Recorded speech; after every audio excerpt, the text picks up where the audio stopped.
তাআলা আমাদেরকে পরীক্ষা করবেন, আমরা পরীক্ষার সম্মুখীন হয়ে আল্লাহর গোলামের পরিচয় দিতে রাজি আছি তো ইনশাআল্লাহ।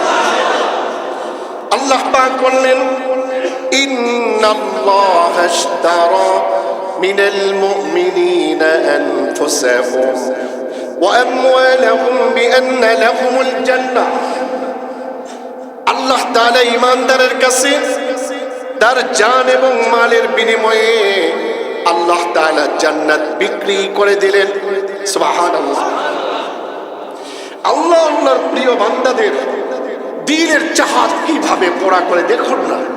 হাদি ভাই, তিনার একটা মনের চাহাত ছিল জুমার দিন যেন তার ইন্তেকাল হয়। আল্লাহ তাআলা তার ইন্তেকালটা জুমার রাতেই করেছেন। সুবহানাল্লাহ। আমরা দোয়া করি আল্লাহ তাআলা ওসমান হাদিকে জান্নাতের সুউচ্চ মাকামে পৌঁছে দেন। দুঃখ করার, কষ্ট নেওয়ার, আফসোস করার কোনো দরকার নেই, বরং আমি তৈয়ার হয়ে যাব, আপনি তৈয়ার হয়ে যান। রাজি আছি না ইনশাআল্লাহ আমরা?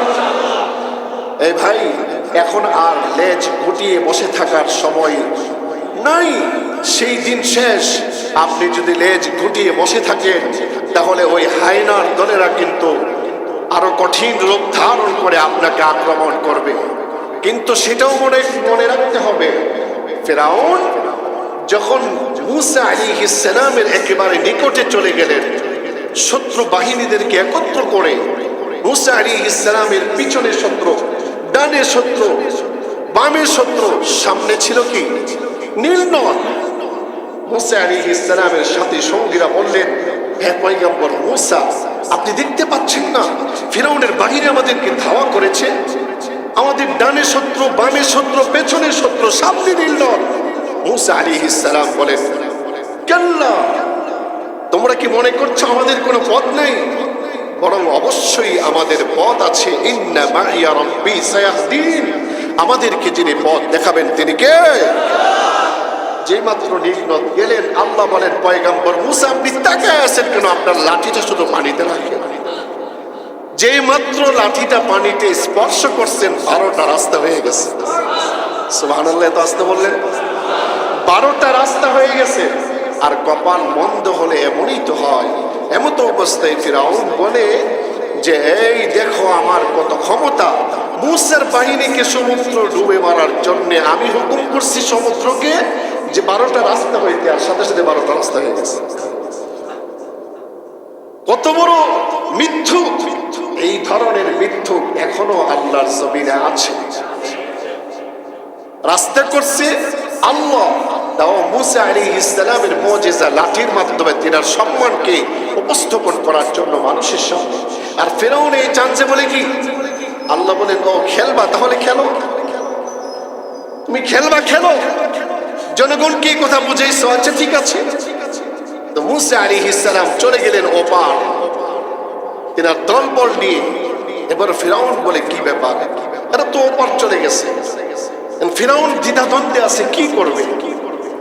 ফিরআউন বলে যে, না, ওপার যেও, মূসা আলাইহিস সালাম এবং তার দলবলকে ধরতে হবে। আর এদিকে মূসা আলাইহিস সালাম আবার পুনরায় রাস্তা বন্ধ করার জন্য লাঠি দিয়ে আবার পুনরায় পাথরগুলার মধ্যে, বরফের মধ্যে তিনি লাঠি প্রহার করছেন। এমত অবস্থায় আল্লাহ পাক মূসা আলাইহিস সালামকে বললেন, পয়গম্বর মূসা, আপনি কি মনে করছেন আপনার লাঠি আপনাকে রাস্তা করে দিয়েছে? দেখেন আল্লাহ পাকের কি খেলা। এদিকে মূসা আলাইহিস সালামকেও পরীক্ষা করছে, সেদিকে ফিরআউনকেও পরীক্ষা করছে।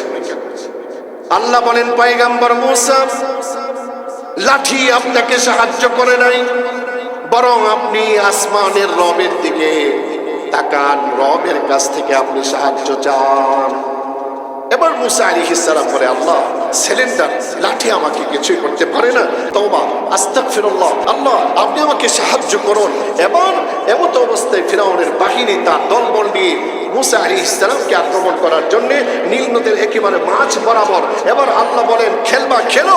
মূসা বলেন, এই আল্লাহ, আল্লাহ হচ্ছে তুমি এবং ফিরআউনের খেলার মাঝামাঝি, আল্লাহ হচ্ছেন রেফারি।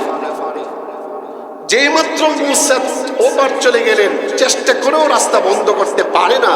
আর ফিরআউনের বাহিনী মূসাকে ধরার জন্য নীল নদীর মাঝামাঝি এমন অবস্থায় আল্লাহ বলেন, আমি এখন হুকুম করছি আপনি আবার লাঠিটা বরফের মধ্যে রাখুন।